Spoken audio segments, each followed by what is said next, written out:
Not able to continue the way you've been winning? First, I don't think any game against the Vancouver Canucks is not adversity. That's a heck of a hockey team. If anybody saw the St. Louis Blues this year, they're probably the hardest working team in the league. So, okay, the results were there, but if you don't think that's adversity going up again, in Phoenix, unfortunately, everybody just focuses on their financial situation and completely overlooks. That's a good hockey team.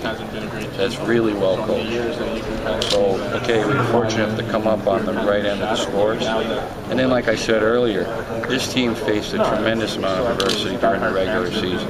You know, even from going to Europe and then all the things we went through, and as I said, that having to respond after losing that game in Detroit. So they're well versed in adversity, and you know, those kids have grown a lot. So, but I got too much respect for those three teams that we beat to think for a second that was easy. Dean, you talked in the past about the disappointment with...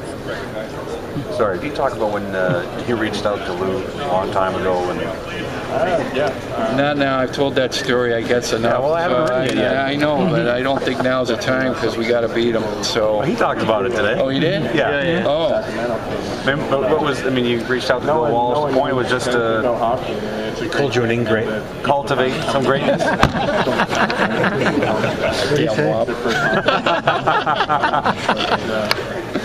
Do you remember what he told you?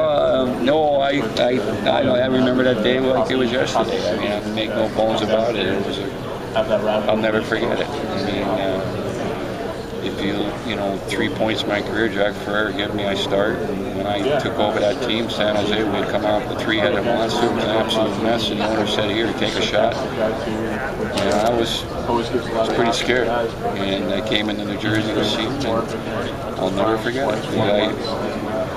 3 hours, but he all talked about infrastructure. He did not talk about players, his organizational chart, the system, the values you have to put in place. Not one iota about the team. It was all about infrastructure and establishing a culture. And he gave me, the guy came in to get him and said the bus is leaving. Well, it was after a game of snow. Stay here, I'll drive down. And he stayed another hour and a half. And then he gave me a thing. He says, when people are on you and everything else, and you think you're starting to doubt yourself here, you take these out and you read these quotes, and there are quotes from people about convictions and standing by them, and I still got it, you know. So I guess there's critical moments in people's lives, you know, and you say, okay, name the top 5 people that influenced you or helped your career.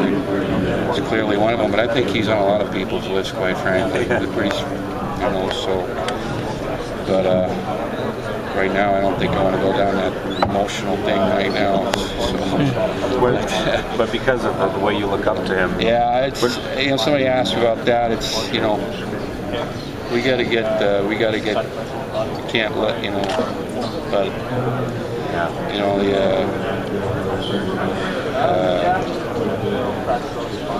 it's pretty special. You know, I'll never forget it. That list of quotes he gave you, which one do you like to pull out? Anyone? There's no, because I don't want to violate that file. I still got like the way the organizational chart, but it all came down to people believing in yourself and, you know, doing things right, you know, as opposed to what perception says. And that's, and let's face it, particularly the way you're going to go. And if you're going to go the way we went, try to build to the draft, you're going to make mistakes. And no doubt about it. And that was his other thing too. At the end of every year, write down your 5 mistakes. Write them down. And boy, unfortunately, I keep having more than 5. But the concept is there. Critique yourself. Sorry, Lou was saying that you guys still talk when you both had ups and downs with your team. Did you reach out to him this year? I'm surprised. He usually gets mad at me for talking. That's, you mentioned that too. He was mad. Pardon? He was mad. He was mad? No. Well, I gotta admit, yeah. He's done it throughout my career. It's like I don't know. It's like having the Godfather, you know. And he sees you're going through a little thing, and boom, here comes the call. And I'm not going to tell you what to do, but just keep believing in yourself. It's pretty powerful stuff. What was the date? Much do you think?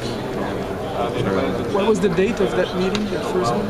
like a month after I got the GM's job. I don't know if you probably remember that history, but San Jose had gone to the three-headed monster, and we were an absolute basket case because we didn't have a GM. And it was funny because it's nothing against the people you're working with, but you need to have somebody in charge. And they tried to go with this triumvirate. It just was doomed to fail. And the irony was, having been through that, again, it wasn't a personality, it's a structural thing, and it's saying his beliefs are going, wow, like, that's almost the opposite, you know, it's chaos versus structure.